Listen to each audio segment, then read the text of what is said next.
ہے کہ یہاں پر جو ہے اس شب قدر میں خاتم الاوصیاء اور خاتم الاولیاء جو ہے، جس نے پوری کائنات میں اللہ کا نظام نافذ کرنا ہے اور حاکمیت قائم کرنی ہے، ان کے وجود مبارک کی ولادت کی رات ہے، اس لیے اس کو بھی اسی طرح کی حالت دی گئی۔ اب بچتا ہے ایک مسئلہ، وہ ہے ستاروں کی گردش اور علم نجوم۔ نہ یہ کہ وہ نجوم میں پھٹ پاتی ہے، یعنی وہ جو حقیقی علم نجوم ہے جس کے بارے میں ہمارے پاس روایات اور آیات موجود ہیں۔ ستاروں کی گردش کے اثرات کا مسئلہ ہے، جو کہ ایک حقیقت ہے، جیسے خاص کر جو قمر در عقرب ہے، یعنی چاند جس وقت عقرب یعنی بچو کے سٹار پر ہوتا ہے، تو اس کے جو منفی اثرات جو ہے ہماری نظام کائنات کے اوپر پڑتے ہیں، اس کی سائنسی بھی وہ موجود ہے، اور نہ بھی ہوتی تو ہمارے پاس کیونکہ روایات موجود ہیں، اور فقہ کے اندر بھی یہ مسئلہ ڈسکس ہوتا ہے، مختلف مراحل میں ان روایات پر علماء نے گفتگو کی ہے، اور معصوم نے اس کے بارے میں ارشاد فرمایا ہے، اس لیے ہمارے پاس کیا ہے، ہم اس چیز کو مانتے ہیں۔ اس کے اندر کیا ہے کہ ہمارا جو عمل ہے، اصل میں یہ کیا بتلانا چاہتا ہے، وہ یہ بتلانی چاہتی ہے روایات۔ خلاصہ کرتا ہوں، ہمارا جو عمل ہے، انسان کا جو عمل ہے، وہ پورے یونیورس کے اوپر، یعنی پورا جو یونیورسل سسٹم ہے، جو نظام کائنات ہے، اس کے اوپر کچھ نہ کچھ ایفیکٹ کرتا ہے، اثرات ڈالتا ہے، اور اس کے جو ہمارے عمل کے جو اثرات ہیں، وہ نہ صرف پوری کائنات پر پڑتے ہیں بلکہ خود ہم پر بھی پڑتے ہیں۔ جیسا کہ کہا گیا، اگر فلاں گناہ زیادہ ہو جائے تو زلزلے زیادہ ہو سکتے ہیں، فلاں گناہ ہو تو موت الفجع زیادہ ہوگی، یعنی موت الفجع کہتے ہیں سرپرائزنگ موت، اچانک مر جانا، یا کہا کہ فلاں عمل سے موت جلدی آ جائے گی۔ مثلا صلہ رحم کے بارے میں کہا کہ جو اپنے رشتہ داروں اور عزیز و اقربا اور ان کا خیال رکھتا ہے، ان کے ساتھ ہمیشہ اچھائی کے ساتھ پیش آتا ہے، رابطے میں رہتا ہے، صلہ رحمی کرتا ہے، کہتا ہے کہ اس کی عمر لمبی ہو جاتی ہے۔ برعکس جو ہے وہ ہو جاتی ہے۔ بعض گناہوں کے بارے میں کہا، مثلا جیسے کہ زنا کے بارے میں ہے کہ موت جو ہے، موت الفجا بھی ہو سکتی ہے، اور موت عمر بھی گھٹتی ہے، وغیرہ وغیرہ۔ لہٰذا یہ تمام چیزیں اپنی جگہ درست ہیں، یہ روایات ہمارے پاس موجود ہیں، لیکن اس قسم کی تمام چیزوں سے یہ بات ثابت نہیں ہو جاتی کہ کوئی دن یا کوئی جگہ خود بذات خود نحس ہو۔ یہ کوئی، یعنی دوسرے الفاظ میں یہ کہنا چاہ رہا ہوں کہ ہمارے پاس اس اعتبار سے کہ کوئی دن بذات خود منحوس تھا یا کوئی دن جگہ بذات خود منحوس ہے، کوئی دلیل موجود نہیں ہے شرعی طور پر، شرعی نقطہ نظر سے اس طرح کی کوئی دلیل موجود نہیں ہے۔ یہ جو اس قریے کے انطاکیہ کے لوگوں نے نبیوں پر جو الزام لگایا کہ دیکھیں تم لوگ منحوس ہو، تمہارے یہاں آنے کی وجہ سے یہ ہوا، تم لوگ منحوس نکل جاؤ، یہ جو باتیں کی، یہ پہلی بار بھی نہیں ہوا ہے۔ اکثر جو اللہ کے بھیجے ہوئے صالح اور نیک بندے اور نبی اور انبیاء علیہ السلام آئے ہیں، تو ان لوگوں نے اسی طرح کی خرافات کی باتیں کی ہیں۔ قرآن مجید میں اور بھی تذکرے اس کے موجود ہیں۔ زیادہ میں اس آیت کے اوپر وقت نہیں لینا چاہتا، لیکن ضروری ہے ان ابحاث کی طرف جانا کہ تفسیر کا حصہ ہے۔ مثلا حضرت صالح علیہ السلام کی قوم نے حضرت صالح اور حضرت صالح کے ساتھ جو اصحاب تھے آپ کے، ان کے اوپر الزام لگایا، ان کو نحوست قرار دیا، نعوذ باللہ و نستعین باللہ۔ جب شہر میں داخل ہوئے تو اتفاق کی بات ہے کہ وہاں قحط پڑ گئی تھی، اس وقت خشک سالی کا ماحول تھا، تو انہوں نے حضرت صالح کو پکڑا اور کہا کہ یا صالح، آپ اور آپ کے جو صاحب ہیں نا، وہ تو منحوس بن کر آئے ادھر، آپ کے نامبارک قدم پڑے ہیں تو ہمارے ہاں خشک سالی شروع ہو گئی۔ یہ خشک سالی کے جو وجوہات ہیں وہ آپ کی جو ہے نامبارک قدم کی وجہ سے ہے، نعوذ باللہ۔ اس وقت بھی حضرت صالح علیہ السلام نے اسی لفظ کو استعمال کیا، تعیرک عند اللہ، فرمایا کہ دیکھو تمہارے بدعمالیوں کی وجہ سے خشک سالی میں تم لوگ مبتلا ہو گئے ہو، اور اللہ نے تمہارے گناہوں کے نتیجے میں اللہ تعالیٰ نے تم لوگوں کو اس مشکل میں ڈالا ہے، کیونکہ تم لوگ نافرمانی کر رہے ہو، لہٰذا یہ سزا ہے اور پنشمنٹ ہے خدا کی طرف سے تمہارے لیے۔ اب تم لوگ جو ہے نا کیوں ہمیں وہ کرتے ہو، بل انتم قوم تفتنون، کہا کہ یہ تم لوگ ہو، تمہاری وجہ سے یہ ہوا ہے نا کہ ہم آئے ہیں تو یہاں پر اس طرح کی حالات سے جو ہے ہم دوچار ہوئے ہیں۔ بہرحال یہ جو ایک اور نقطہ جو اس کے اندر سے کشف ہوتا ہے وہ یہ ہے کہ یہ جو اس طرح کی سچویشنز ہوتی ہیں، یعنی اس نبی نے یہاں پہ فرمایا، کیونکہ کورونا وائرس کا مسئلہ ہے تو میں یہ عرض کر رہا ہوں کہ بعض اوقات جو خشک سالی آتی ہے، قحط آتا ہے، اکنامیکل کرائسس کے شکار ہوتی ہیں گزشتہ امتیں بھی، بعض اوقات یہ خدا کی طرف سے ایک الرٹ بھی ہوتا ہے سنبھالنے کے لیے. ہمیں کہتے ہیں سنبھل جائیں آپ لوگ، خواب غفلت سے ہوشیار ہو جائیں، بیدار ہو جائیں، اپنی لائف میں کھو کے مزے میں نہ رہیں، خدا کے احکامات کی طرف توجہ دیں، اپنی زندگی کو اس کے مطابق ڈالنے کی کوشش کریں. یہ جو ہے بہت ایک طرح کی الرٹ ہمیں جاری کرتی ہے. یہاں جو ہے فال کا ذکر آیا تو میں ایک روایت ایک مولائے متقیان امیر المومنین علیہ السلام کی نقل کرتا ہوں اور پھر اگلی آیت کی طرف بڑھتے ہیں، آیت نمبر 20 کی طرف. امیر المومنین علیہ السلام فرماتے ہیں فَإِذَا طَيَّرَ أَحَدُكُمْ فَلْيَمْضِي عَلَى طَيْرَتِهِ وَلَيَذْكِرِ اللَّهَ عَزَّ وَجَلَّ. اگر تم لوگوں میں سے کوئی شخص فال بد میں مبتلا ہو جائے تو اسے نظر انداز کر کے آگے بڑھنا چاہیے اور اللہ کا ذکر کرنا چاہیے. مطلب ایسا ہوا اتفاقاً میں کسی گلی میں جا رہا تھا، ایک طوطا لے کر کوئی بندہ جو ہے وہاں پہ بیٹھا ہوا تھا. اس طوطے والے کے پاس میں رکا، اس کو 5 روپے دے کے میں نے اس سے فال نکلوا دیا، یہ جو طوطے والے کرتے ہیں، اور اس نے مجھے آگے سے فال میں کوئی بری چیز نکل آئی. اب مجھے وہاں پریشان نہیں ہونا چاہیے. یا جو بعض اوقات یہ جو فٹ پاتی نجومی ہوتے ہیں وہ اس طرح کی حرکتیں کرتے ہیں ستاروں کے ذریعے سے، یا جو پامسٹر ہیں، پامسٹری ایز اے ایک اس کے طور پر تو ہم انکار نہیں کرتے، لیکن پامسٹری ایک فیوچر کے بارے میں بتانے والی چیز کے طور پر ایکسیپٹیبل نہیں ہے. تو لہٰذا جو اگر ایسی کوئی بات کہتے ہیں تو انسان ہے، ظاہر ہے تھوڑا سا اس میں آتا ہے، پریشر میں آتا ہے.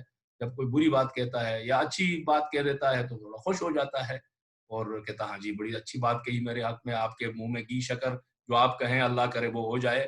بری بات کہہ دیتی ہے تو تھوڑا پریشان ہو جاتا ہے. تو ایسی سچویشن میں اگر یہ غلطی کر دی تو مولا فرماتے ہیں دیکھو نظر انداز کر کے آگے بڑھنا چاہیے اور اللہ کا ذکر کرنا چاہیے.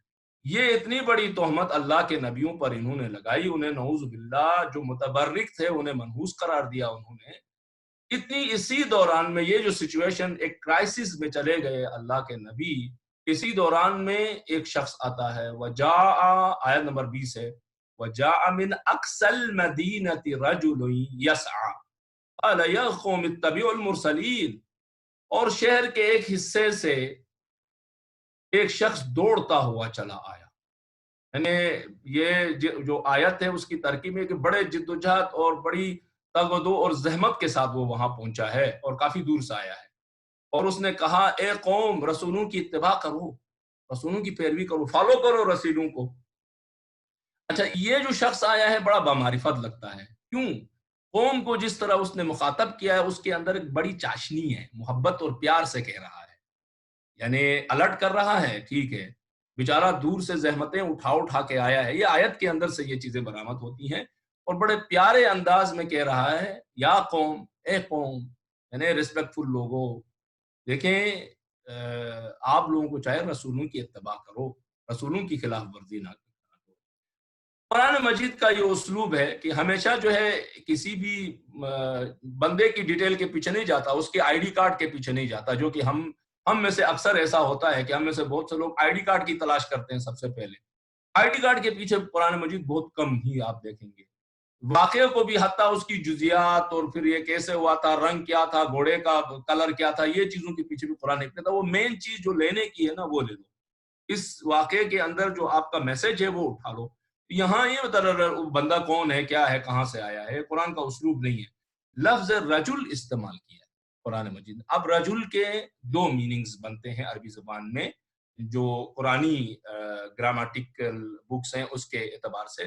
رجل یعنی ایک عام سا انسان ہے لیکن در عین حال بہادر ہے اور ایماندار ہے، کیونکہ لفظ رجل بعض اوقات جو ہے استعمال ہوتا ہے بہادری اور شجاعت کے لیے، اگرچہ لفظ رجل مرد کے لیے بھی استعمال ہوتا ہے کہ جس کے مقابلے میں عورت کے لیے امرأہ یا نساء یا نسوہ یا اس طرح کا جو ہے لفظ استعمال ہوتا ہے.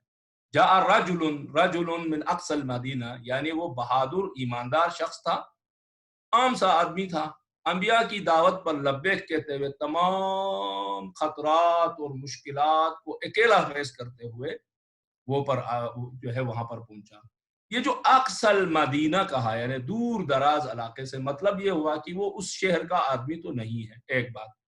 دوسرا جو ہے یہ قرآن مجید یہ ریفلیکٹ کر کے میسج ہمیں دینا چاہتا ہے کہ دیکھیں انبیاء کا جو میسج ہے نا وہ صرف اس سٹی تک محدود نہیں تھا. ٹھیک ہے وہ بیچارے پریزن میں ڈالے گئے تھے، ان بیچاروں کو اتنی امپورٹنس نہیں ملی، وہ میسج جس طرح ڈیلیور کرنا چاہتے تھے وہ نہیں کر سکے، لیکن ان کا جو میسج سمجھدار اور عاقل اور بینا لوگ تھے ان تک دور دور تک پہنچ گیا تھا کہ دوسرے شہر میں اقصی المدینہ، ایک دور دراز علاقے سے تک وہ پیغام پہنچا تھا، اور وہ شخص وہاں پر کیا کہتے ہیں وہاں سے آیا۔ آیت نمبر 21 میں کہتا ہے اتبعوا من لا يسألكم اجر وهم مهتدون، کہتا ہے ان کی اتباع کرو۔ کن کی اتباع کریں؟ ان کی شناخت کیا ہے، پہچان کیا ہے؟ من لا يسألكم اجرا، کوئی تمہوں سے اس کے مقابلے میں کچھ مانگ تو نہیں رہے ہیں نا، تم یہ تو نہیں کر رہے ہیں کہ دیکھو ہم تمہیں ہدایت دینے کے لیے آئے ہیں تو لہٰذا آپ اتنا سونا ہمیں دے دو، اتنے پیسے ہمیں دے دو، یہ نہیں مانگ رہے ہیں آپ سے۔ ایک بات، کوئی سوشل پوزیشن بھی نہیں مانگ رہے ہیں، یہ نہیں کہتے ہیں کہ شہر کے میئر ہم ہوں گے، اس شہر کی جو ہے وہ ہمارے پاس ہوگی، ٹھیک ہے وہ بات کے مرحلے ہیں، انبیاء ظاہر ہے کہ خدا کے قانون انہوں نے نافذ کرنا ہے، لیکن اس مرحلے میں، تبلیغ کے مرحلے میں، ابلاغ کے مرحلے میں یہ ساری ڈیمانڈ تو وہ نہیں کر رہے ہیں آپ سے، یہ نہیں کہتے ہیں کہ کوئی اسپیشل سوشل سٹیٹس ہمیں دے دو یا جو ہے ہمیں پیسے دے دو، یہ تو نہیں مانگ رہے ہیں۔ ایک بات، دو باتیں ہو گئی۔ محتدون، اب یہ جو لفظ محتدون ہے یہ وہی لفظ مہدی کے ہی خاندان سے تعلق رکھتا ہے۔ مہدی ہدایت ہدا سے ہی کیا کہتے ہیں یہ لفظ نکلا ہے۔ دونوں میں تھوڑا فرق ہے، ایک دفعہ ہم کہتے ہیں محتدون، ایک دفعہ کہتے ہیں مہدیون۔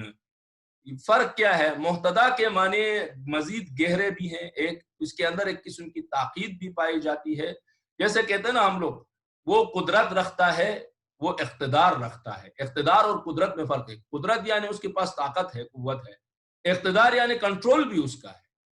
ڈفرنس آگے نا، یہ تو اردو میں بھی استعمال کرتے ہیں، حالانکہ دونوں لفظ عربی لفظ زبان کے لفظ ہیں، فارسی میں بھی استعمال کرتے ہیں، شاید ترکش میں بھی لفظ اقتدار اور قدرت میرے خیال میں استعمال ہوتے ہیں۔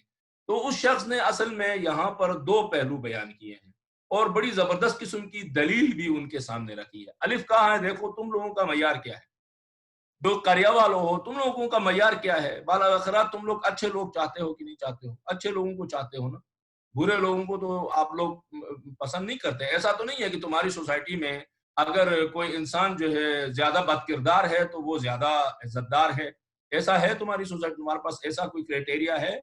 نہیں ہے، تم لوگ تو اچھے لوگوں کو چاہتے ہو۔ اچھا، دوسری یہ کہ اگر تم لوگ اچھے لوگوں کو چاہتے ہو، یعنی اس کو ہم لوگ ٹرمینالوجیز استعمال کرتے ہیں، کہتے ہیں یہ حسن فاعل، یعنی کہتے ہیں کہ جو فاعل ہے، جو اچھا آدمی ہے، وہ آپ لوگوں کا پسندیدہ ہے۔ ایک بات، اچھا جس کام کی طرف یہ لوگ بلا رہے ہیں وہ اچھا کام ہے کہ نہیں ہے، حسن فعل کہتے ہیں اس کو ہم لوگ ٹرمینالوجیز میں، اکیڈمک لینگویج میں کہتے ہیں کہ دیکھیں حسن فاعل بھی ہے، حسن فعل بھی ہے، یعنی جو بندے ہیں وہ بھی اچھے ہیں، جس کام کی جانب وہ بلا رہے ہیں وہ بھی اچھے ہیں، تو پھر تم لوگوں کے پاس آخر کون سی چیز ہے جو رکاوٹ بن رہی ہے کہ آپ جو ہے ان کے پیچھے نہیں جانا چاہتے ہو؟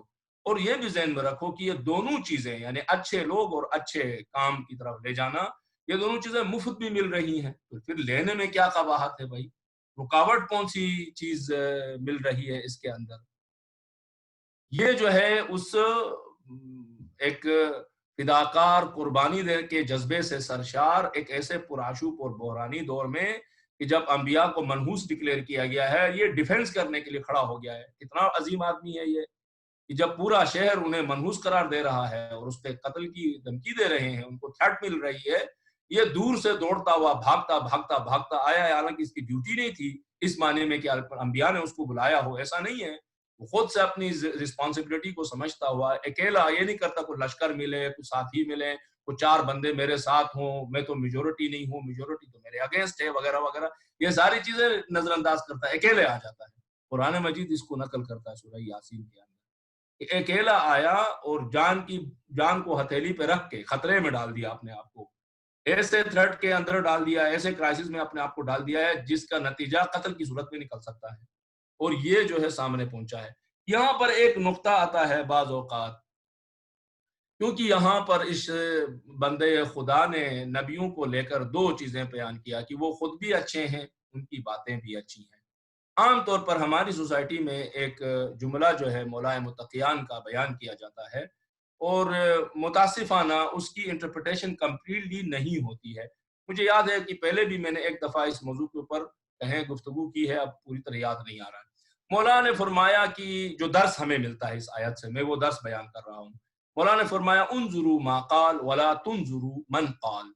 یہ دیکھو کہ کیا بول رہا ہے، یہ مت دیکھو کہ کون بول رہا ہے. یہ جو ہے لفظ استعمال کرتے ہیں ہم لوگ بعض اوقات، اس کے جو پریکٹیکلی اس کو امپلیمنٹ جو اس کی کرنے آتے ہیں تو یہ غلط جگہوں پر ہم فٹ کر لیتے ہیں، اس کو اپلائی کر لیتے ہیں. کہنا یہ ہے کہ یہ جو فرمایا انظروا ما قال ولا تنظروا من قال، یہ ہر مسئلے کے بارے میں نہیں ہے، کیونکہ اور مولا کے فرامین ہیں اور احادیث قرآن کی آیتیں ہیں جو بالکل اس کی اپوزٹ ہیں. جو ہم نے اس کے معنی لیے ہیں اس کے بالکل ہی اپوزٹ بیان کرتی ہیں، ہم نے غلط معنی لیے ہیں. اگر فرض کرتے ہیں کہ میں نے کچھ ایسی چیز سیکھنی ہے جو براہ راست میرے عقیدے سے، میری عقیدت سے، میری آخرت سے، میری دنیا، میرے دین سے تعلق نہیں رکھتی، بلکہ صرف ایک ایسی چیز، ایک ایسی نالج ہے جو کہ براہ راست میرے دین سے تعلق نہیں رکھتی ہے. فار ایگزامپل کوئی ٹیکنیکل نالج ہے، یا فار ایگزامپل میں میتھ سیکھنا چاہ رہا ہوں، یا میں فزکس کیمسٹری پڑھنا چاہ رہا ہوں، اگرچہ اس کے اوپر بھی ڈیبیٹ ہو سکتی ہے، لیکن فی الحال ہم مثال دینا چاہتے ہیں. یا میں جو ہے ڈرائیونگ کلاس لینا چاہ رہا ہوں، اس میں مجھے کوئی ضرورت نہیں ہے کہ مجھے میرا ٹیچر کون ہے، اس کا دین کیا ہے، اس کا ایمان کیا ہے، اس کا کریکٹر، اس کا اپنا کریکٹر کیا ہے. بالکل ٹھیک ہے، مولانا فرمایا انظروا ما قال ولا تنظروا من قال. دیکھو کہ وہ آپ کو سکھا کیا رہا ہے، اب دیکھو ہے کون، مذہب کیا ہے، کردار والا ہے، بے کردار ہے کیا. یہ اس قسم کی ایشوز کے اندر یہ جو مولا کا فرمان ہے وہ اس طرح کی چیزوں کو بیان کرتا ہے. کیونکہ دیگر جو آیتیں اور روایات ہیں وہ یہ کہتی ہیں کہ دیکھو جب مسئلہ دین کا آتا ہے، جب مسئلہ عقیدے اور عقیدت اور عمل اور کردار کا آتا ہے، دوسرے الفاظ میں جب مسئلہ آپ کی دینی تربیت کا آتا ہے، آپ کی دینی فکر بنانے کا آتا ہے، تو اس وقت صرف یہ مت دیکھو کہ کون کیا بول رہا ہے، نہیں، بولنے والا اور کیا بول رہا ہے دونوں چیزوں کو پیش نظر رکھو. مشہور آیت ہے کہ فَلْيَنْظُرْ إِلَىٰ طَعَامِهِ، کہ قرآن مجید کی آیت فرمایا فَلْيَنْظُرْ إِلَىٰ طَعَامِهِ، تم اپنے کھانے کو تو دیکھو کہ تم کھا کیا رہے ہو اور کس سے لے کے کھا رہے ہو. تو چھٹے امام نے، پانچویں امام نے اس کی تفسیر کی، کہا کہ العلم الذی، کہتا ہے اذا من یتعلم، کہہ رہا کہ اس علم کی طرف دیکھو، نالج کو، جو دینی نالج ہے وہ کس سے تم سیکھ رہے ہو. یہ نہیں ہو سکتا کہ تربیت کے لیے میں اپنا بچہ، دینی تربیت کے لیے میں اپنے بچے کو اٹھا کے کسی، مثلا جو پہلی حدیث ہے جس میں فرمایا کہ چین تک جا کے تعلیم حاصل کرو، ظاہر ہے چین میں مجھے تو کوئی قرآن و حدیث و اخلاقیات اور فقہیات تو نہیں پڑھائے جائیں گے، نہ مجھے عقیدت سکھایا جائے نہ عقیدت پڑھائی جائے گی، دونوں چیزیں نہیں ہوں گی. چین میں کیا ہوگا، ٹیکنالوجی وغیرہ وغیرہ اس طرح کی چیزیں ہوں گی، اس کی بات ہو رہی ہے، وہاں پہ جا کے سیکھو، کوئی مسئلہ نہیں ہے. کافر سے لے لو کا حکمت گمشدہ میراث ہے آپ کی، فخذوہ فحسب ما وجدوا، جہاں بھی مل جائے لے لو، کوئی بھی ہے. یہ جو ہے حکمت اور فن اور ٹیکنیکل چیزوں کے بارے میں بات کیا. لیکن دین کے بارے میں بھی ایسا کہا کہ دین بھی جا کے کسی کافر منافق سے لے لو.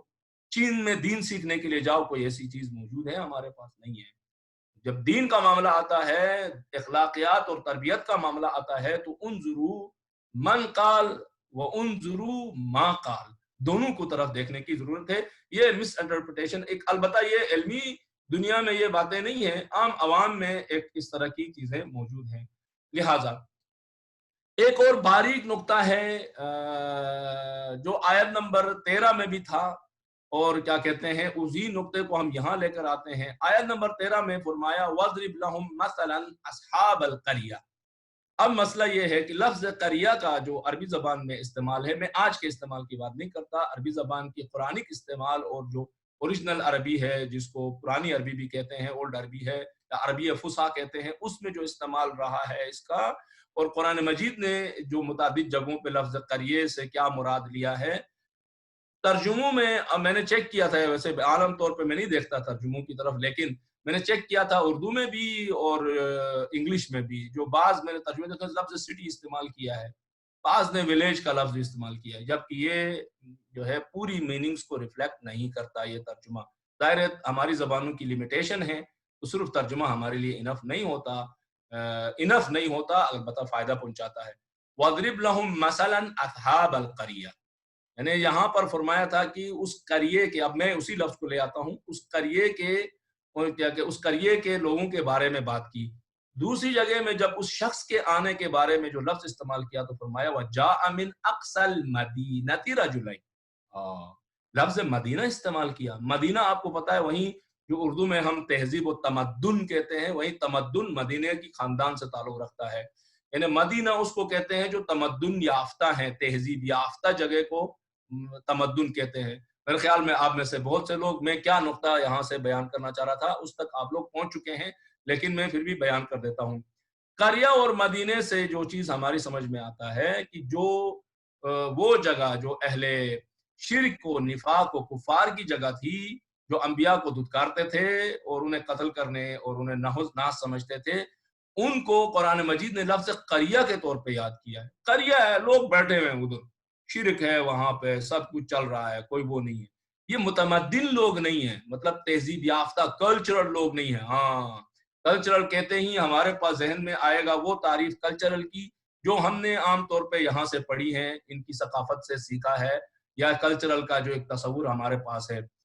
ہمارے اردو زبان میں تو جب ثقافت کہتے ہیں تو فوراً فلم انڈسٹری اور ڈرامہ اور انٹرٹینمنٹ کی طرف چلے جاتے ہیں. ثقافت میں تو لینگویج کی بھی مشکل سے عام آدمی کے ذہن میں نہیں آتی, تہذیب اور آداب اور وہ چیزیں بھی ذہن میں نہیں آتے ہیں, افسوس کے ساتھ, کیونکہ آپ کے ہمارے میڈیا نے ثقافت کے ساتھ ہمیشہ انہی چیزوں کو پیش کیا ہے.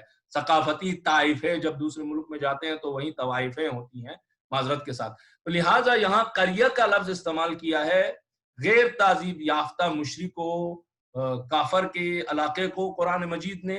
اور جو شخص جس جگہ سے آیا تھا, جو تہذیب یافتہ جگہ تھی جہاں انبیاء کے پیغام کو قبول کیا تھا, یعنی انبیاء کے پیغام کو قبول کر کے وہ مہذب بن گئے تھے, متمدن بن گئے تھے, تو اس جگہ کو لفظ تمدن یا المدینہ سے یاد کیا. وَجَاءَ مِنْ أَقْصَى الْمَدِينَةِ رَجُلٌ, وہ تہذیب یافتہ جگہ کے یا تہذیب یافتہ لوگوں سے ایک شخص اٹھ کے آیا.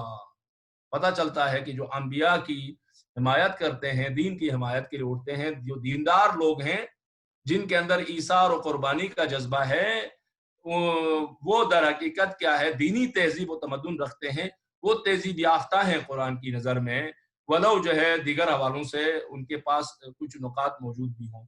اور یہ دو الگ لفظوں کو استعمال کر کے قرآن مجید نے ہمیں ایک تو یہ باریک سا نقطہ ہمیں سمجھایا ہے. آیت نمبر 22 میں ہے وَمَا لِيَ لَا أَعْبُدُ الَّذِي فَطَرَنِي وَإِلَيْهِ تُرْجَعُونَ. پھر وہ شخص کہنے لگا مجھے کیا ہو گیا, مجھے کیا ہو گیا کہ میں اس کی عبادت نہ کروں جس نے مجھے پیدا کیا ہے, اور تم سب اسی کی بارگاہ میں واپس پلٹا کے جانے والے ہو. یعنی دوسرے الفاظ میں وہ یہ اس آیت کے اندر بتلانا چاہتا ہے, دیکھیں یہ لوگ جو ہے اللہ اور قیامت کی جانب بغیر کسی معاوضے کے ہمیں دعوت دے رہے ہیں, اور یہ جو اللہ اور قیامت ہے نا, یہ فطرانی ہے, خود ہماری فطرت کے تقاضے ہیں, نیچرل ہماری ریکوائرمنٹس ہیں, نیچرل ڈیمانڈز میں سے ہیں. تو پھر ہم ان کی بات کیوں نہیں مانتے ہیں بھائی؟ اور تم لوگ جانتے ہو نا, یہ تو عقیدہ تم لوگ بھی رکھتے ہو کہ واپس اللہ کی طرف ہم نے جانا ہے, یہ عقیدہ بھی رکھتے ہو.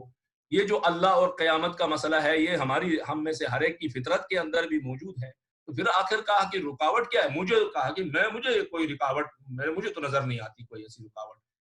اور کیا اس کے اندر یہ آیت ہمیں بتلاتی ہے؟ یعنی ایک طرح سے یہ بتانا چاہ رہی ہے کہ یہ دعوت کا فطری انداز ہے. یعنی ایک جانب اس نے دلیل دی ہے, دلائل کے ذریعے سے چیزوں کو پروف کرنے کی کوشش کی, جو اوپر کی آیات ہے کہ یہ کچھ مانگ نہیں رہے ہیں آپ سے, کوئی پیسے کے پیچھے نہیں پڑے ہوئے کہ آپ کہیں جی لالچ میں آ گئے وغیرہ وغیرہ. نیچے آ کر انسانی فطرت کی طرف آتا ہے دعوت دے کے. دعوت تبلیغ میں یہ دونوں چیزیں ہمیں ہمارے سامنے رہنی چاہیے ہمیشہ. جب دین کی طرف بلا رہے ہیں ان چیزوں کو بھی سامنے لائیں جو فطری ہیں انسان کی, ان چیزوں کو بھی لے کے آئیں جو عقلی طور پر ایویڈنس اور پروف اور دلیل کے طور پر جو ہے ہمارے سامنے آتی ہے. اس سے ایک اور چیز جو ریفلیکٹ ہوتی ہے وہ یہ ہے کہ دین کے کاموں میں صرف دعوت کافی نہیں ہے.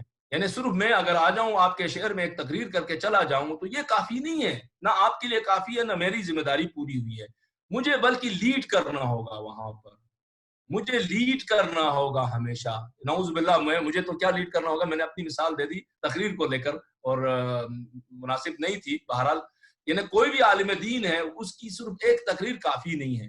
یعنی کافی نہیں ہے مطلب یہ نہیں کہ نہیں ہونی چاہیے, نہیں, نعوذ باللہ ایسا نہیں ہے. جب نہیں ہے تو وہ بھی نور ہے ہمارے لیے، وہ بھی ہمارے لیے کیا کہتے ہیں انتہائی ضروری اور اہم ہے. کہنا یہ چاہ رہا ہوں کہ ایک آئیڈیل چیز اگر آپ چاہتے ہیں تو اب معاشرے کے اندر ہمیں، اگر ہماری معاشرے کی سوسائٹی کی ضرورت ہے تو آئیڈیل چیز یہ ہے کہ ایک رہبر و رہنما، ایک لیڈر جو دینی حوالے سے ہم عقلی دلائل کے ذریعے ہم فطرت کی طرف جو ہے وہ کرے، ہمیشہ ہمارے پاس ہونا چاہیے جو ہماری سوسائٹی کو لیڈ کرتا ہو اس حوالے سے. تو یہ بہت کیا کہتے ہیں ایک جو نقطہ ہے وہ اس کے اندر سے ہمیں کشف ہوتا ہے. اب آتے ہیں، سوال یہ ہوا ابھی تک تو ہم نے اس مددگار کی اتنی خوبصورت باتیں سنی، یہ جو قربانی کے جذبے سے سرشار ایک بہادر شخص جو دور سے آیا تھا، اس کی اتنی باتیں سنی. اب آتے ہیں ذرا دیکھتے ہیں یہ ہے کون، کیا تاریخ میں اس کا کوئی ذکر ہے، کیا ائمہ معصومین علیہ السلام نے اس کے حوالے سے کوئی بات بتائی ہے، اس کی کوئی شناختی کارڈ، آئی ڈی کارڈ وغیرہ. اس کا کریکٹر تو ہمارے سامنے آ گیا ہے، اس کی باقی چیزیں تو، اس کی شخصیت کیا ہے، پرسنالٹی کیا ہے، وہ تو ہم سمجھ گئے ابھی تک. اب آتے ہیں اس کی تھوڑی آئیڈینٹی کی طرف آتے ہیں. یہاں پر جو ہے کچھ روایات کی طرف جائیں گے. قال رسول صلی اللہ علیہ وآلہ وسلم الصدیقون ثلاثہ حبیب نجار مؤمن آل یاسین الذی قال یا قوم اتبع المرسلین. اللہ کے رسول نے فرمایا جو سچے ہیں، صدیق ہیں، وہ تین ہیں. ان میں سے ایک حبیب نجار ہے جو مومن آل یاسین ہے، جس نے اپنی قوم سے کہا اے قوم، فرشتوں کی، رسولوں کی اتباع کرو. 11ویں امام کی طرف سے بہت ساری روایات ہیں، بہت ساری احادیث موجود ہیں اس سلسلے میں نے سے دو کا انتخاب کیا. 11ویں امام فرماتے ہیں فَإِنَّ شِيعَتَنَا الْخُلَّسَةَ حزبیل مؤمن آل فرعون وصاحب یاسین الذی قال اللہ تعالی وجاء من اقصى المدینة رجلا یسعى وسلمان وابو درا والمقداد وعمار. 11ویں امام نے فرمایا کہ جو ہمارے ماننے والے اور فالوورز ہیں ان کی جو مثالیں ہیں ان میں سے کیا ہے، یہ جو مومن آل یاسین ہے، جس نے جو ہے دور جگہ سے، جس نے آ کر جو ہے لوگوں سے کہا کہ بھئی وجاء من اقصى المدینة رجلا یسعى، دور سے آنے کی جس نے تکلیف اور زحمت اور خطرات کا سامنا کیا. اور آگے فرمایا سلمان ہے، ابو ذر ہے، مقداد ہے اور عمار علیہ السلام ہے. لفظ فطرنی آیا تھا اوپر کی آیت میں، کیونکہ یہ آیتیں جڑی ہوئی ہیں اور ایک اس کے ساتھ ہیں، تو میں اس لیے اس کو بھی ڈسکس کر کے آگے بڑھنا چاہوں گا. ہمارے پاس اگر چیز زیادہ وقت نہیں بچا ہے. فطرنی کا جو لفظ ہے وہ فطرت سے ہے، ظاہر ہے، یعنی فطرت یعنی ایسا معبود جو قائم بذات ہے، یعنی خود جو مستقل ہے، اس کو کہتے ہیں فطرنی. فطرنی یعنی وہ جو خود مستقل ہے، کسی دوسرے سے اس کی کوئی اٹیچمنٹ نہیں ہے. وہ جو ہے معبود کہہ رہے ہیں کہ اس معبود کو میں کیوں نہ مانوں، یعنی وہ ان کو یہ سمجھانا چاہ رہا ہے کہ یہ بتوں کی طرح نہیں ہے جس کو بنانا پڑتا ہے. بتوں کا جو وجود ہے وہ ایگزسٹ ہی نہیں کرتا. کوئی بت اگر جب تک اس کو کریٹ نہ کیا جائے، کوئی اس کو نہ بنائے، وہ دوسروں کا محتاج ہے. وہ ایسا نہیں ہے جس طرح ہمارا رب ہے فاطر السماوات والارض نہیں ہے. اس لیے جو ہے انہوں نے جو لفظ کا انتخاب کیا وہ جو ہے اس بندے خدا نے، نجار نے، حبیب نجار نے یہ لفظ اس طرح کا لفظ استعمال کیا جو ان کی فطرت کی طرف چلا جائے. فطرانی ہے، ذہن میں رکھو، مستقل ہے یہ خدا، کوئی کسی دوسرے نے اس کو نہیں بنایا ہے. تم تو یہ جس کے آگے جھک رہے ہو یہ تو دوسروں کے بنے ہوئے ہیں. آیت نمبر 23 ہے اتتخذون من دونه آلهة يردن الرحمن بضر لا تغني عني شفاعتهم شيئا ولا ينقذون انی اذا لفی ضلال مبین انی آمنت بربکم فاسمعون. کیا میں ایسے یعنی معبود کو چھوڑ کر دوسرے معبود کو اپنا لوں، جبکہ خدائے رحمان چاہے کہ مجھے نقصان پہنچے تو ان کی شفاعت میرے لیے کچھ بھی فائدہ نہ ہو. یعنی بتوں کی شفاعت سے کوئی فائدہ نہیں ہوگا. اگر خدائے رحمان چاہے گا کہ مجھے نقصان پہنچے تو پھر بتوں کی شفاعت سے تو کوئی فائدہ نہیں ہونے والا ہے، اور نہ ہی وہ مجھے اس عذاب سے آزادی دلا سکتے ہیں. اگر اس کے باوجود بھی میں انہی بتوں کی طرف جاتا رہوں گا تو میں تو پھر کھلی گمراہی میں ہوں. یہ جو یہاں پر فرمایا کہ خدائے رحمان چاہے تو مجھے، کیونکہ مجھ سے سوال بھی کیا گیا تھا اس سے پہلے ہماری باجی نے، اور اس کا میں نے مناسب وقت میں تھوڑی سی جواب دینا ہے کسی مناسب وقت کے اندر. آج اشارہ کرتے ہیں، دیکھیں یہاں پر اللہ تعالیٰ کبھی نہیں چاہتا ہے کہ کسی کو ہدایت نہ دے، نعوذ باللہ و نعوذ۔ اگر قرآن مجید میں بعض اوقات ظاہری طور پر ایسی آیتیں ہیں تو وہ آیتیں ظاہر کی میننگز نہیں ہیں، جو ظاہر اس کا لگتا ہے کہ بظاہر اس طرح ایسا نہیں ہوتا، بلکہ اس کے اندر اللہ تعالیٰ نتیجہ بتانا چاہتا ہے کہ نتیجتاً یعنی اگر تم لوگ غلط راستے پر رہو گے تو پھر یہ ہے کہ خدا کی تمہیں گائیڈنس نہیں ملے گی، جس کا نتیجہ یہ ہوگا کہ تم لوگ نہ اسے شفاعت پاؤ گے، نہ اس کی جو ہے ہدایت پاؤ گے۔ یہ مراد اس کے اندر لیا گیا ہے۔ یہ جو انداز ہے یہاں پر اس شخص نے بیان کیا ہے، اس لیے بیان کیا ہے کہ وہ لوگ بتوں کے مسئلے میں یہ سمجھ رہے تھے کہ بت جو ہے ان کو نقصان پہنچا سکتے ہیں، بت ان کو فائدہ بھی دے سکتے ہیں، لہٰذا جو ہے یعنی ان کی بتوں کے ساتھ جو اٹیچمنٹ تھی وہ کسی محبت اور چاشنی کی وجہ سے نہیں تھی، یعنی کوئی لگاؤ ہوتا نا، انسان بے غرض ہوتا ہے، جیسے کہ فرمایا نا کہ بعض لوگوں کی عبادت ایسی ہے کہ جو جنت کی لالچ میں کرتے ہیں، ٹھیک ہے عبادت کی ایک کوالٹی ہے، کوئی مسئلہ، بعض لوگ جہنم کے خوف سے کرتے ہیں، یہ بھی ٹھیک ہے عبادت کر رہے ہیں لیکن کوئی اعلیٰ کوالٹی کی نہیں ہے عبادت۔ بعض لوگ ہیں کہ وہ اللہ کو اس بندگی کے لائق سمجھ کر اس کی بندگی بجا لاتے ہیں، اس کے سامنے جھکتے ہیں، تعظیم کرتے ہیں۔ تلک عبادت التجار، مولا متقیان نے فرمایا کہ یہاں پر بھی ایسا ہے کہ یہ لوگ جو بتوں سے اٹیچمنٹ ہے، ان کی بتوں کو بڑی امپورٹنس دیتے ہیں اور خدا سمجھتے ہیں، تو یہ دو چیزوں کی وجہ سے، ایک تو ان کو فائدے کی لالچ ہے، دوسرا یہ ہے کہ نقصان سے یہ لوگ ڈر رہے ہیں، کوئی معرفت کی بات نہیں ہے۔ یہ شخص اسی پہلو کی طرف بیان کر رہے ہیں، یہ جو ہماری شخصیت ہے جو نبیوں کی مدد کے لیے آیا ہے، دیکھو تمہارے جو بت ہے نا اسے تم بناتے ہو، وہ فطرہ نہیں ہے، فطرانی نہیں ہے وہ لوگ، تم انہیں بناتے ہو، مستقل تو ہیں ہی نہیں وہ لوگ، لہٰذا تم بناتے ہو تو یہ تو کوئی فائدہ اور نقصان تمہیں پہنچا ہی نہیں سکتے ہیں۔ اور یاد رکھو اگر خدائے رحمان اس نافرمانی کے سبب تمہیں عذاب میں مبتلا کرے تو پھر یہ بت تمہیں نہیں بچا پائیں گے، یہ تمہیں شفیع نہیں بن سکتے، تمہیں آ کے جو ہے کوئی شفاعت نہیں دے سکتے ہیں۔ لا تغنی انی شفاعتہم شیئا، اس کے باوجود بھی اگر اپنے بتائے ہوئے بتوں سے امید رکھو گے، یہ تو پھر سراسر کھلی گمراہی ہے، ہماری زبان میں کہہ سکتے ہیں یہ سراسر بے وقوفی ہے، کوئی عاقلانہ کام نہیں ہے۔ آیت نمبر 25 میں فرمایا انی آمنت بربکم فاسمعون، دیکھیں پس غور سے سنو، یہاں پر یہ اصل میں اعلان کر رہے ہیں دوبارہ سے، لہٰذا ان دلائل کی وجہ سے جو میں نے آپ کے سامنے یہ سارے ایویڈنس اور پروف اور دلیلیں میں آپ کے سامنے بیان کر چکا ہوں، میری جو آرگیومنٹ ہے، اب میرا فیصلہ بھی سن لو تم لوگ۔ میرا فیصلہ یہ ہے، اس وجہ سے میں تمہارے رب پر ایمان لایا ہوں اور میری باتیں تم لوگ کان لگا کر سن لو۔ میں تو اسی جو ہے نبیوں کے رب پر جو ہے نا ایمان لا چکا ہوں اور باطل عقیدے کو میں دلیل کے ذریعے آپ کے سامنے پروف بھی کر چکا ہوں، اب تم لوگ جانو کہ تم لوگ کر سکتے ہو یا نہیں کر سکتے ہو۔ اب اگلا جو سوال ہے وہ یہ آتا ہے کہ انطاکیہ والے کیا کرنے جا رہے ہیں اس ساری سچویشن کے بعد۔ انطاکیہ والے یہ جو ایک مددگار آیا ہے نبیوں کی ڈیفنس کے لیے، اس کے ساتھ یہ کیا کریں گے اور خود نبیوں کے ساتھ کیا کریں گے، کہ انشاءاللہ اگلے جلسے میں چاہتا رہا تھا کہ آج کمپلیٹ ہو جائے لیکن کمپلیٹ نہیں ہو پایا، تو اگلے اس میں رہیں گے۔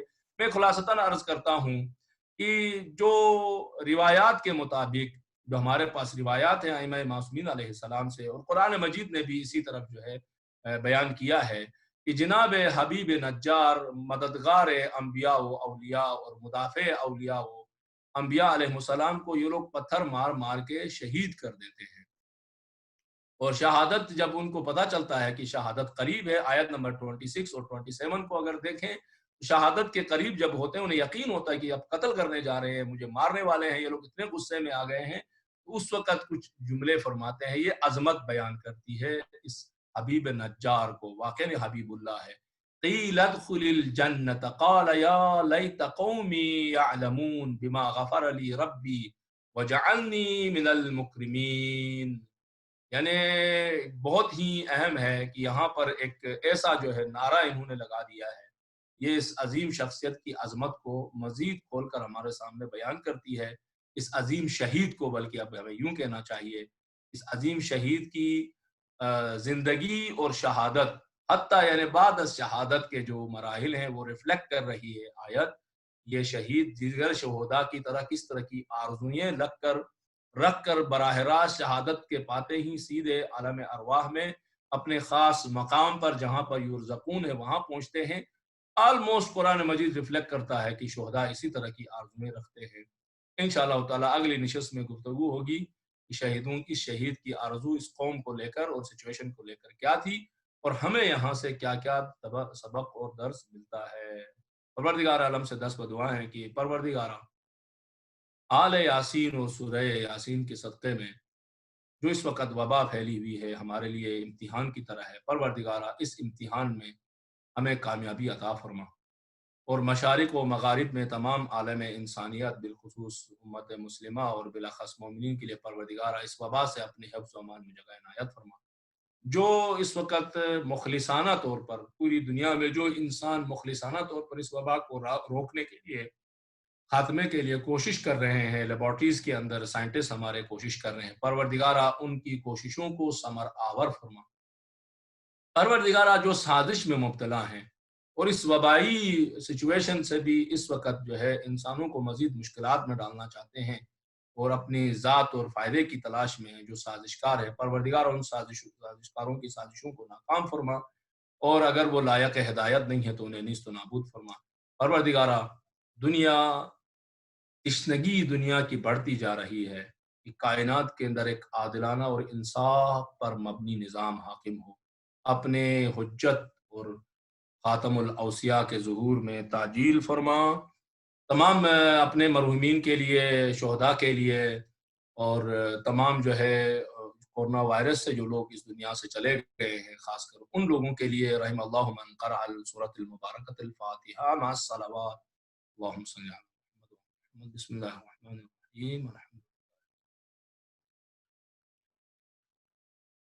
إننا صراط المستقيم صراط الذين أنعمت عليهم غير المغضوب عليهم ولا الضالين. اللهم صل على محمد وعلى محمد. میرے پاس تھوڑا سا ٹائم ہے، میں آپ کی خدمت میں ہوں. اگر کسی طرح کی کوئی بھی کسی بھائی بہن کی طرف سے کوئی بات ہو سامنے تو میں آپ کی خدمت میں ہوں. السلام علیکم آغا. علیکم السلام ورحمۃ اللہ. آغا ایک چھوٹا سا سوال پلیز. یہ جو آپ نے آج ایکسپلین کیا ان شخصیت کے بارے میں جو حبیب نجار کے بارے میں، تو ہم یہ انڈرسٹینڈ کرتے ہیں کہ قرآن کے اندر ہر ریفرنس ایک ہدایت کے لیے ہے. تو جیسے کچھ لوگ وہ کام کر رہے ہیں جو ائمہ علیہ السلام کرتے تھے کہ تبلیغ کا کام ہے، لیکن پھر کچھ لوگ ہیں جو حبیب نجار کے پروفائل کو اپنا سکتے ہیں. تو اگر ہم ان کے پروفائل کو انڈرسٹینڈ کریں تو ان کے پروفائل میں ایک طرف جیسا آپ نے بتایا کہ تمدن اور تعلیم، اس کے ساتھ کیا ایک لیول آف انفلوئنس بھی ہے؟ کیونکہ وہ آئے اور انہوں نے کمیونٹی کو کہا تو وہ کسی پوزیشن آف اسٹرینتھ سے آئے. جب انہوں نے بات کری تو کیا ہمیں یہ نیت بھی اپنے لیے اپنے بچوں کے لیے رکھنی چاہیے کہ تعلیم بھی ہو اور پھر ایسا مقام ہو معاشرے میں کہ جو کہتے ہیں کہ خواص بننے کے لائق بنے، تاکہ ایک حق کی بات کو کسی لیول پہ ہم سپورٹ کر سکیں. تو آپ ان کے پروفائل کو، اگر آپ ان کی پروفائل کی کیریکٹرسٹکس ایک دفعہ سے ایکسپلین کر دیں کہ نمبر 1 نمبر 2 کر کے، تو تھوڑا سا اور کلیئر ہو جائے گا شاید. جی دیکھیں، یہ حبیب نجار اکیلا اٹھتا ہے، دور اٹھتا ہے، اس شہر میں نہیں ہے جہاں یہ انسیڈنٹ ہو رہا ہے. نبیوں کے ساتھ انطاکیہ سٹی کے لوگوں کے درمیان جو آپس میں ڈسکسیشن اور ایک سچویشن کریٹ ہوئی ہے، اور ان نبیوں کے خلاف جو ایک کرائسس انہوں نے بنائے ہیں اور اب ان کو تھریٹ کر رہے ہیں کہ تم لوگ منحوس ہو تو وغیرہ وغیرہ، شہر چھوڑ کے چلے جاؤ اگر ہم تمہیں ماریں گے وغیرہ. اور آخر میں ہوتا بھی ہے، ان کو شہید کر دیا جاتا ہے، جو روایات ہمارے پاس ہیں اس کے حساب سے. تو اس میں دیکھیں، یہ شخص، ان کو انبیاء نے کال نہیں دی، ان کو یعنی ان کو کوئی بندہ بھیجا ہو کہ بھائی جاؤ اس کو بلا کے لے آؤ، کوئی روایات میں نہیں ملتا ہے. یہی اس شخص کی عظمت ہے، وہ انہیں خود اس سچویشن کا پتہ چلتا ہے کہ بھئی یہ تو اس انطاکیہ کے اندر اس وقت ان نبیوں کے ساتھ یہ سچویشن بن رہی ہے. بامعرفت انسان تھا، اس کا شہر بھی بامعرفت لوگوں کا شہر تھا، کیونکہ لفظ مدینہ اس لیے استعمال کیا کہ تہذیب یافتہ لوگ تھے. تہذیب یافتہ قرآن ان کو کہتا ہے جو صاحبان ایمان ہوتے ہیں، ان کو کہتا ہے تہذیب، ایمان کی تہذیب کو تہذیب کہتے ہیں. تو باقی ٹوپی اٹھا کے نیچے کرنا اور کسی کو گڈ مارننگ گڈ ایوننگ کہنا کوئی تہذیب کی علامت نہیں ہے، آداب ہیں. یہ تو تہذیب کا مطلب یہ نہیں ہے. تو وہ آداب میں سے آتے ہیں، آداب ہر قوم میں موجود ہیں. کوئی تہذیب کلچرائز یا سیولائز، جو آج ٹرمینالوجیز ہمارے پاس سوشل سائنسز میں پڑھائی جاتی ہیں، ہم بھی اس کو پڑھتے رہے ہیں. تو یہ کوئی قرآن کی نگاہ میں تو یہ ٹھیک ہے، اس کے بہت سے حصے کو ایکسیپٹ کرتے ہیں. تو لگتا ہے کہ وہ سٹی بھی تہذیب یافتہ لوگوں کی کا شہر تھا، باایمان لوگ تھے، باکریکٹر لوگ تھے، لیکن نہیں آتے ہیں وہ، یہ اکیلا شخص آتا ہے. شہادت اللہ نے ان کے لیے رکھی تھی. بہادر ہے. دیکھیں پورے شہر کے مقابلے میں، کیونکہ قرآن نے ایک بھی ریفلیکٹ نہیں کیا کہ انطاکیہ کے اندر سے کوئی ایک بندہ کھڑا ہو گیا ہو اس نبی کی حمایت کے لیے، کوئی بھی نہیں آیا ہے. وجاء من اقصى المدینہ، دور سے آیا. اس نے دیکھا کہ پورا شہر نبیوں کے خلاف کھڑا ہو گیا ہے، میجورٹی مینورٹی نبیوں کے خلاف کھڑی ہو گئی ہے، تو پورا وہاں سے دوڑ کے آیا. اس نے کہا میری ڈیوٹی ہے، میں نہیں بیٹھوں گا. اور اس نے اپنے آپ کو ایک بہت بڑے تھریٹ کے اندر ڈال دیا. جو ان نبیوں جن کو کہتے ہیں ہم نبی ہیں، معجزے دکھا رہے ہیں، ان کے ساتھ وہ جو ان کو تھریٹ کرنے والے ہیں، ان کو پتھراؤ کریں گے، سنگسار کریں گے، تو کہا میری تو کیا حیثیت ہے ان کے سامنے. اس کے باوجود وہ بندہ آ جاتا ہے. ایک دوسری یہ ہے کہ اس کی معرفت کو دیکھیں، نبی کے ڈیفنس کے لیے کھڑا ہو گیا بندہ. یہی ہے نا کہ ہم ائمہ کی سیرت میں کیوں یہ کہتے ہیں کہ ائمہ علیہ السلام کی مدد کے لیے لوگ نہیں اٹھتے تھے. لوگ بہت کم لوگ اٹھے. آپ دیکھیں ہسٹری میں دیکھیں، میجورٹی ائمہ کے خلاف تھی. انہیں خلاف نہیں بھی تھی تو کہتے تھے یار ہم نے مڈل رہنا ہے، نہ ہم ادھر اس طرف ہیں نہ ہم اس طرف ہیں، بھائی ہم مڈل مین ہیں. ہم لوگ یہ جو مڈل مین ہے زیارت عاشوراء میں اس سچویشن کو، یعنی ایسے سٹانس لینے والوں کو اور موقف اختیار کرنے والوں کو کہا ہے کہ ان کو لعن اللہ الممحدین لهم بالتمکین من قتالکم. یہ جو مڈل راستہ اختیار کرتے ہیں نا ہمیشہ، جو نہ ادھر کے نہ ہم ادھر کے، نہ حق کی طرف نہ باطل، کہتے ہیں کہ خدا ان پر لعنت کرے مماہدین پر. انہوں نے اپنی اس پوزیشن اور اس موقف کے ذریعے سے کیا کیا ہے، مدد فراہم کی ہے من قتالکم، آپ کی شہادت کے لیے. کیونکہ یہ اگر ساتھ دیتے، بھائی حق کے ساتھ دے دو، یہ کیا مطلب مڈل میں رہنا ہے. میں دیکھو میں بال بچوں والا آدمی ہوں، میں جو ہے کیا کہتے ہیں کاروباری آدمی ہوں، میرے پاس گورنمنٹ کی جاب ہے، میرے پاس ایک سٹیٹس ہے، وہ چلا جائے گا میرے ہاتھ سے، وغیرہ وغیرہ وغیرہ وغیرہ وغیرہ. تو یہ مصیبت رہی ہے ہسٹری میں. اور نا امام معصومین دیکھیں، 11 امام معصوم سارے شہید ہوتے ہیں. ایک بات، 11 امام معصوم میں سے صرف مولا کائنات کے کچھ 4 سال کا پیریڈ ہٹا تھا، کسی کو بھی نہیں ملتی کوئی چیز، انبیاء کے ساتھ بھی نہیں ملتی. اسی لیے کیوں 12ویں امام کو رکھا، اور 12ویں امام کو پردے غیب میں ہونے کے بعد اللہ تعالیٰ نے فرمایا کہ اب میرا وعدہ ہے ڈائریکٹلی، تم لوگ ساتھ دے کر کوئی سسٹم بنا سکو زمین پر بھی، تو تم لوگوں نے کیا نہیں. تو اب سنو، میرا وعدہ ہے کمزور لوگوں سے، جو بیچارے تھوڑے سے ہوں گے، کم ہوں گے، ادھر ادھر بکھرے ہوں گے، ویک پوزیشن پہ ہوں گے، لیکن میرا ان سے وعدہ ہے وَنُرِيدُ أَن نَمُنَّ عَلَى الَّذِينَ اسْتُضْعِفُوا فِي الْأَرْضِ وَنَجْعَلَهُمْ أَئِمَّةً وَنَجْعَلَهُمُ الْوَارِثِينَ. تو لہٰذا ہمیں جو چیز ہے وہ ایز اے حبیب نجار جیسے کریکٹر کی طرف دیکھیں. یہیں سے صرف حبیب نجار نہیں، جیسے 11ویں امام نے بھی فرمایا، سلمان و بوذر کی مثال دے دی. آپ خود دیکھتے ہیں ان ساری شخصیات کا جو بیک گراؤنڈ چیک کر لیجئے، خاص کر حضرت ابوذر کا. یہ بیچارہ تو یہ جو ہے تیسرے خلیفہ کے دور میں تو یہ بیچارے کے ساتھ بھی یہی سچویشن بنی تھی کہ کبھی اس کو مار کے شام بھیجتے تھے، کبھی مار کے کہیں بھیجتے، کبھی جلا وطن کر کے ادھر بھیجتے تھے، کبھی جلا وطن کر کے ادھر بھیج دیا جاتا تھا. یہ تو بیچارہ کرائسس میں ساری زندگی، اور آخر میں دیکھیں بھوک پیاس اور گرمی تپش کی وجہ سے جا کے ربضہ جو علاقہ تھا پہاڑی گھاٹی قسم کا ریگستانی، وہاں جا کے شہید ہو جاتا ہے. نبی یعنی رسول کا ایک اتنا عظیم القدر صحابی کہ جس کے بارے میں اللہ کے رسول نے بڑی اہم امپورٹنٹ باتیں بیان کی ان کی شخصیت اور پرسنالٹی کے بارے میں. لیکن یہ پیچھے نہیں ہٹتا یہ بندہ. وہ مشہور واقعہ ہے، میں نے کئی بار سنا ہے، آپ لوگوں کو واقف ہیں، اسے میں اشارہ کرتا ہوں کہ تیسرے خلیفہ کی طرف سے ایک شخص غلام آتا ہے اور کہتا ہے کہ دیکھیں میں کچھ پیسے دیتا ہوں، اگر یہ قبول کر لیتا ہے ابوذر تو آپ کو جو ہے نا میں آزاد کر دوں گا. تو یہ غلام پریشان ہوتا ہے کہ ابوذر تو ماننے والا بندہ نہیں، وہ تو بڑا سرسخت ہے، اس نے تو بے انصافی کے خلاف آواز اٹھائی ہوئی ہے، وہ تو نہیں ماننے والا.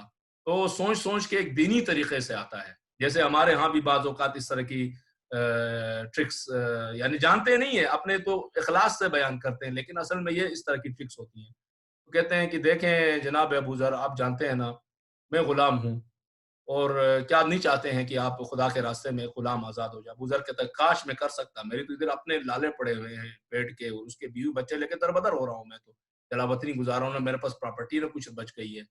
کہتا ہے دیکھیں ابوذر، یہ کچھ پیسے ہیں، تمہاری پرابلم بھی سولو ہونے والی ہے، فائنینشیل جو کرائسس میں ہو تم، اور خدا کے راستے میں ایک غلام یعنی میں بھی آزاد ہو جاؤں گا. یہ صرف پیسے تم لے لو، اس میں تمہارا تو کوئی نقصان ہے ہی نہیں. بظاہر دیکھیں نا بالکل بینیفٹ ہی بینیفٹ ہے، ہم معنوی بینیفٹ ہے، ہم مادی بینیفٹ ہے، دونوں چیزیں موجود ہے، خرما بھی ہے اور ثواب بھی ہے. حضرت ابو ذر کیا جواب دیتے ہیں؟ کہتے ہیں کہ ہم یہ پیسے لینے کے بعد تم آزاد ہو جاؤ گے، پھر میں غلام بنوں گا اس کا. تم یہ چاہتے ہو کہ میں غلامی کروں؟ کہا میں کبھی غلامی نہیں کر سکتا. تو ایسی سچویشن میں جانے کے باوجود یہ ثابت قدمی دکھاتے تھے، معرفت کے ساتھ چلتے تھے، ہوشیاری کے ساتھ چلتے تھے. تو یہ سیرت انبیاء. اسی لیے کہتے ہیں نا لوگ سیرت سننا پسند نہیں کرتے، کیونکہ سیرت کے اندر ایسے پوائنٹس ہوتے ہیں کہ وہ پھر لوگوں کو چپ جاتے ہیں جا کے. لوگ اس لیے زیادہ زور دیتے ہیں آغا صاحب فضائل بیان کریں، فضائل بھی اس انداز میں بیان کریں کہ اس کے اندر جو ہے گائیڈنس یا ہدایت یا الرٹ کا عنصر کم ہو. آپ بس تھوڑا سا ہمیں اس طرح فضائل دے دیں کہ جس سے جو ہے ایک ہماری وہ لگی رہے، یعنی ہم خوش ہو جائیں اور ڈائریکٹ جنت کے شارٹ کٹ راستے دے کے جائیں. تو یہ جو نا ذمہ داری اور رسپانسبلٹی والی گفتگو نہ کریں. تو ہمارا مسئلہ یہ ہے کہ ہم زیادہ اسی موضوع پہ گفتگو کرتے ہیں، اس لیے لوگ زیادہ پسند بھی نہیں کرتے ہیں. تو آپ اس سے زیادہ جو ہے حبیب نجار شہید کے بارے میں میرے خیال میں کوریدنا مناسب نہیں ہے. آغا صاحب بہت شکریہ، آپ نے بہت اچھے سے ایکسپلین کیا. صرف ایک چھوٹا سا پوائنٹ اور پوچھنا چاہتی ہوں، یہ کہ اسی ٹرانسلیشن میں آگے جس طرح انہوں نے اس قوم کو کنونس کرنے کی کوشش کی، جس میں وہ یہ کنونس کر رہے ہیں کہ وہ تم سے جو انبیاء ہیں وہ اجرت بھی نہیں لے رہے، مطلب ہمیں نہ صرف یہ کہ جو آپ نے کیریکٹرسٹکس بتائیں، اس کے علاوہ جو ہمارا عقیدہ ہے اس کو استدلال اور دلیلوں کے ساتھ سمجھنا بھی بہت ضروری ہے، کیونکہ وہ لاجک اور ریزننگ دے رہے ہیں کہ مطلب کیوں مانو، صرف اس لیے نہیں کہ اللہ نے کہا ہے، وہ لاجک بھی دے رہے ہیں کہ وہ تمہارے. جی دیکھیں، عالم کا جو ہے نا، عالم کا جو کام ہے نا، جو عالم ہوتا ہے یا جو عقل مند انسان ہوتا ہے وہ دلیل سے بات کرتا ہے. دلیل بھی وہ بازاری دلیل نہیں ہوتی، اسٹرانگ علمی لوجیکل دلیل ہوتی ہے جس کو چیلنج نہیں کیا جا سکتا. یعنی ایسی دلیلیں نہیں ہوتی ہیں کہ جس کی کوئی بیس نہ بنے. یعنی اس طرح کی بعض دلیلیں ہوتی ہیں کہ مثلا آپ جو ہے 14 اگست اور صبح کے 5 بجے پاکستان بنا کے 14 معصومین اور پنجتن پاک کی اس حقانیت کی دلیل بنا دیں، یا جو ہے آپ کوئی اس طرح کریں کہ بعض لوگوں کو یعنی حقانیت عزاداری کو ثابت کرنے کے لیے نیپال میں مردے زندہ کرا دیں ہر سال. تو اس طرح کی چیزیں نہیں ہوتی ہیں. یعنی اس طرح کی بازاری جس کی دلیل کو کوئی سامنے والا عقل مند انسان تو چھوڑے عام شخص بھی سمجھ جائے، مضبوط دلیل. یہ بندہ جب آیا تو دیکھیں مضبوط دلیل دی اس نے.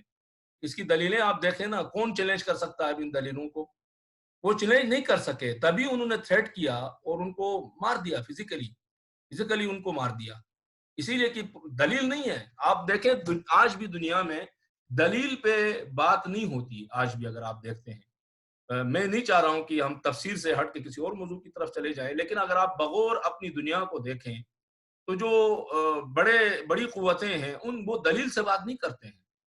وہ زیادہ تر آپ دیکھیں گے وہ دلیل کے بجائے ایسی چیزیں لے کے آئیں گے، قومیت کو لے کے آئیں گے، علاقائیت کو، لسانیت کو، اس کے ذریعے سے اپنی وہ اس کو ایک کیا کہتے ہیں عصبی یونٹی کو برقرار رکھنے کی کوشش کریں گے، علاقائی بنیاد پر، سچ اور حق کے بنیاد پر نہیں.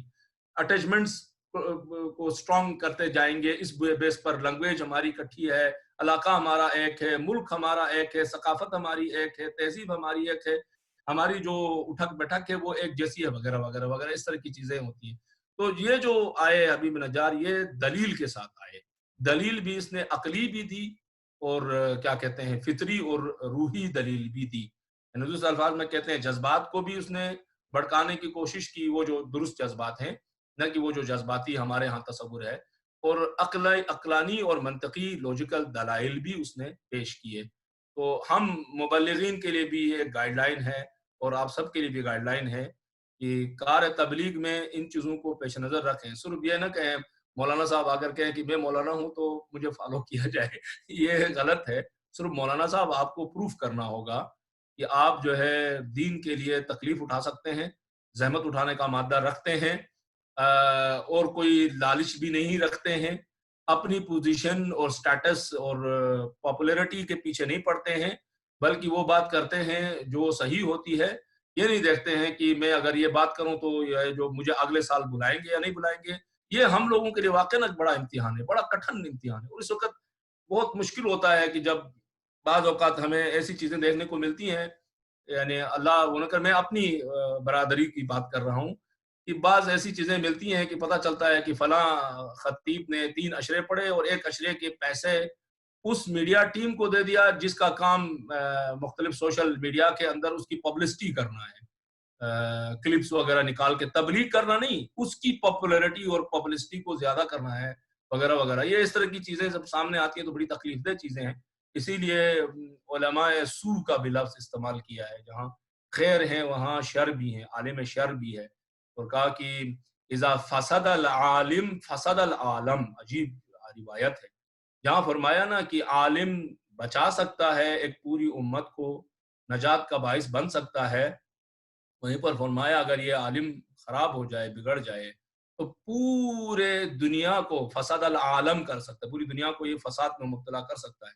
ابھی دیکھتے ہیں کورونا وائرس کے مسئلے کو لے کر آپ دیکھ رہے ہیں, خود پاکستان کو اگر ہم دیکھیں اور بھی ممالک میں اس طرح ہو رہا ہے, عرب ممالک میں بھی میں دیکھ رہا ہوں, مصر کے اندر کافی وہاں تو گولیاں چلی ہیں, اور بھی جگہوں پہ دیکھ رہے ہیں کہ مسئلہ پیش آ رہا ہے. ہمارے فقہاء نے کلیئرلی ہمیں گائیڈنس دیا ہے کہ جو ایکسپرٹ کہتے ہیں, یعنی میڈیکل ایکسپرٹ جو ہمیں کہتے ہیں, اس گائیڈ لائن کو فالو کرنا واجب ہے. اگر کوئی ایسا کیریئر جو کورونا وائرس کو کیری کرتا جا رہا ہے, اسے پتہ بھی ہے اور دوسرے کو متاثر کرتا ہے, تو اس صورت میں اس کے اوپر دیت بھی ہے اور باقی جو قصاص ہے وہ بھی چلے گا. لیکن اگر وہ ایسا نہیں یعنی جان بوجھ کر نہیں کرتا ہے, تو پھر بھی بعض فقہاء نے کہا دیت دینی پڑے گی اس کے باوجود, کیونکہ سبب قتل بنے ہو آپ دوسرے کو. فرق نہیں کرتا کہ میں جو ہے کسی کو دھماکے سے ماروں, چاقو سے ماروں, یا کسی وائرس کے ذریعے سے ماروں, اور جاننے کے باوجود کہ میں وائرس کیری کر رہا ہوں. بہرحال جو ہے ہمارے فقہاء نے یہ مشترکہ ان سب کا فتویٰ آیا ہوا ہے اس مسئلے کے اوپر. تو انشاءاللہ تعالیٰ ان آیات سے اور اس طرح کے واقعات سے ہم اپنی پریکٹیکل لائف میں لے لیں. یہ صرف ہمارے لیے ایک فکری انٹرٹینمنٹ نہ بن جائے, نعوذ باللہ و نستعجر باللہ, صرف انفارمیشن گیدر کرنے کا سٹور ہم لوگ نہ بنے کہ میکسیمم انفارمیشن اور معلومات ہمارے پاس ہوں. یہ ہدف نہیں ہے قرآن کا. آپ دیکھتے ہیں اس لیے پوری سٹوری نہیں بیان کرتا. ہمیں جو سٹوری میں انٹرسٹڈ چیزیں ہوتی ہیں نا ہماری, آپ دیکھیں سینسٹیو ترین سٹوری قرآن مجید میں حضرت یوسف علیہ السلام اور زلیخا کی ہے. کس طرح ان کو بیان کر رہا ہے, بہت زیادہ ڈیٹیل میں نہیں جاتا ہے.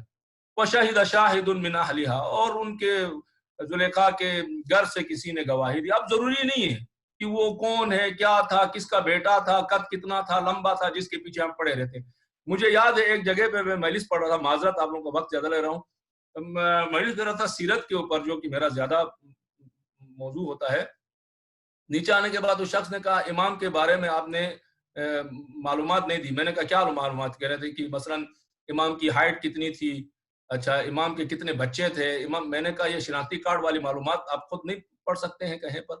اب یہ بھی آپ چاہتے ہیں کہ لوگوں کا ٹائم اس کے اوپر ضائع کیا جائے کہ آپ کے پاس اتنی بھی بیسک چیزیں نہیں ہیں, پھر آخر آپ جان کے کیا کریں گے؟ اگلا سوال یہ ہے, آپ کی پریکٹیکل لائف میں اس کا کتنا وہ امپیکٹ ہے, کتنا اثر پڑنے والا ہے؟ فرض کریں کہ مولا کائنات کا جیسے کہ بیان کیا جا رہا ہے, مولا کائنات کا درمیانہ قد تھا, تھوڑی سی جو ہے آپ کی شکم مبارک تھوڑی سی ہلکی سی ابری ہوئی تھی. اب اس سے کیا لینا چاہ رہے ہیں, آپ کیا کرنا چاہ رہے ہیں, اس کے اندر سے کیا ہمیں چیز آئے گی سامنے؟ ہاں کہیں پر ایک ہوتا ہے کہ آپ کسی چیز کو پروف کرنا چاہتے ہیں, اس وقت آپ ایویڈنس کے طور پہ ان چیزوں کو پریزنٹ کرتے ہیں, وہ ایک الگ موضوع ہوتا ہے. لیکن یہ ہے کہ اہم چیز یہ ہے کہ آپ دیکھیں مولا نے فرمایا کیا ہے, مولا کر کیا رہے ہیں, کس وقت پر کون سی چیز مولا متقیان بیان کرتے ہیں. ابھی نہج البلاغہ کی جو آ رہی ہے شرح نہج البلاغہ, میں پھر گزارش کروں گا اس کلاس میں وہ آ جائیں جن کے پاس قوت برداشت ہے اور وہ سچائی اور حقیقت کو سمجھ برداشت کر سکتے ہیں. تو لہٰذا کیونکہ نہج البلاغہ کی شرح ہے, اور نہج البلاغہ کی شرح کا مطلب یہ ہے کہ اس میں بہت سی ہماری ریڈ لائن اور سینسٹیو چیزیں ہوں گی. تو میں گزارش کروں گا, 10 بستہ ماہ رمضان بھی ہے, ہم نے اس درس کے اندر بہت سی چیزیں, کوئی چیز ہم نے وہ نہیں کرنی ہے, رعایت بھی کرنی ہے. بالکل اوپنلی ڈسکشن ہونے والی ہے, البتہ ادب و تمیز کے دائرے میں رہ کر. لہٰذا میری گزارش ہوگی کہ وہ آئے جس میں قوت برداشت بھی ہے اور جو سمجھنا بھی چاہتا ہے چیزوں کو, انشاءاللہ تعالی. بہت شکریہ آغا, تھینک یو سو مچ. اور آپ سب کو سلامت رکھے. میرے پاس اب بھی تھوڑا سا ٹائم ہے, میں رک سکتا ہوں. جزاک اللہ. یہ قرآن کی تفسیر بھی رمضان کے دوران کنٹینیو رہے گی سنڈے کو 12:30 بجے انشاءاللہ. یہ دن اور ٹائم چینج ہوگا. ایک بس ریکویسٹ پتہ کرنی تھی مجھے مغیث بھائی سے اسپیشلی کہ وہ جو تفسیر کے ابھی تک جتنے بھی لیسنز ہوئے ہیں آپ نے کہا تھا کہ شاید وہ اپلوڈ ہوں گے, تو ایک چھوٹی سی ایڈوائس ہے بس کہ اگر کوئی واٹس ایپ گروپ یا کچھ ایسا بنا دیں جس میں آقا نے جیسے آج ایک روایت بتائی عالم جو فساد والا عالم والی, تو ہم اس طرح کی چھوٹی چھوٹی چیزیں بھی آقا سے اس کے اوپر پوچھ کے اور ڈال سکتے ہیں اگر آپ لوگوں کو زحمت نہ ہو, اور اس پہ یہ لیسنز بھی اپلوڈ ہوتے جائیں تاکہ اگر کوئی دوبارہ پیچھے سے سننا چاہے کسی پوائنٹ کو, تو بس یہ ایک ایڈوائز دینی تھی. ورنہ یہ کہ اگر کہیں پہ آلریڈی اپلوڈ ہو رہی ہے تو آپ بتا دیں, so we can follow it sometime if you want to just double check on something. انشاءاللہ میں کرتا رہوں گا اپلوڈ. وہ واٹس ایپ گروپ کا مجھے بھی خیال آ رہا تھا کہ گروپ بنا دیا جائے جس میں کم از کم یہ اردو کے جو پروگرامز ہیں ان کے اعلان ہوتے رہیں. اب یہ آن لائن کا جو سلسلہ شروع ہو گیا ہے تو مختلف ملکوں میں بھی آرگنائز ہو رہے ہیں پروگرامز, تو ایک دوسرے کے ساتھ شیئر کر لیں. Absolutely. اور یہ اپلوڈنگ کا میں تھوڑی سی معذرت چاہتا ہوں. ایک تو یہ کہ ریکارڈنگ اس ڈسپلن کے ساتھ نہیں کرا جس سے کرنا چاہیے تھا. ایک آدھ دفعہ میں ریکارڈنگ شروع کرنا بھول گیا تو بیچ میں سے ریکارڈنگ شروع ہو رہی ہے, لیکن بہرحال جتنی بھی ریکارڈنگ کری ہے وہ میں جلد از جلد اپلوڈ کرتا ہوں یوٹیوب. انشاءاللہ. بہت شکریہ, تھینک یو سو مچ. اور اس پہ پھر ہم آگا سے جیسے ابھی آغا نے ایک روایت کہی تو ہم ان سے اس کا ایک جیسے ریٹن چھوٹی چھوٹی چیزیں ہیں وہ بھی ہم پوچھ کے اپلوڈ کر سکتے ہیں, تو ہمارے پاس ایک ریسورس پول بن جائے گا. So thank you so much for considering to do it. God bless. Thank you very much. جزاک اللہ. میں آپ سب سے گزارش کروں گا کہ جہاں جہاں اپنی جگہوں پہ بیٹھے ہیں دعائے امام زمانہ سے اس کا اختتام کیجیے. بسم اللہ الرحمن الرحیم. كل وليك الحجة ابن الحسن صلوات الله عليه وعلى آبائه في هذه الساعة وفي كل ساعة وليا وحافظا وقائدا وناصرا ودليلا وعينا حتى تسكنه أرضك طوعا وتمتع فيها طويلا برحمتك يا أرحم الراحمين. اللهم صل علی محمد وعلى قبلہ. بہت شکریہ, جزاک اللہ. مغیث بھائی آپ کا بہت شکریہ, ماشاءاللہ. سلامت رہیں شاہ جی. اللہ آپ کو جزائے خیر دے. آپ کو بھی اجمعین انشاءاللہ. یہ سلسلہ جو ہے اسی طرح ببرکت ایام آ رہے ہیں رمضان مبارک میں, یہ سلسلہ جاری و ساری رہے گا انشاءاللہ. ہم قبلہ بالکل ریڈی ہیں, تیار ہیں. آپ یقیناً حق پہ مبنی آپ کا جو ہے وہ بیان ہوتا ہے. یقیناً باحوصلہ لوگ موجود ہیں ہمارے اس گروپ میں, اور انشاءاللہ آپ جو بھی بیان فرمائیں گے ہم سننے کے لیے ہم وطن گوش ہیں, تیار ہیں. اور آپ سب کو سلامت رکھے. شاہ جی آباد رہے. بخاری صاحب ہیں یہاں امامیہ جو آرگنائزیشن ہے, ویلفیئر آرگنائزیشن بریشیا اٹلی ہیں, ان کے پریزیڈنٹ بھی ہیں اور خدمتکار ہیں. سب سے پریزیڈنٹ کا مسئلہ بعد میں ہے, پہلے یہ ہے کہ وہ قرآن اطرت کے خدمتکاروں میں سے ہیں, سماجی بھی ماشاءاللہ خدمتکاروں میں سے ہیں. مولا سلامت رکھے آپ سب کو اور اپنی امان میں رکھے انشاءاللہ. جزاک اللہ. اللہ خدا حافظ. خدا حافظ.